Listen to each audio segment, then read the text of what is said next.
আজকে একটি অত্যন্ত সুন্দর নাটক ঢাকা থেকে আমাদের অতিথি শিল্পীবৃন্দ এসে পৌঁছেছেন।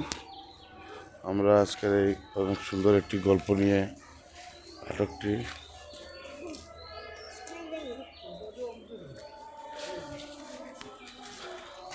নাটকটি রচনা করেছেন জয়নাল আবেদিন। না প্রডিউসার আপনাদের সকলের জনপ্রিয় অভিনেতা জনাব অলি ভাই।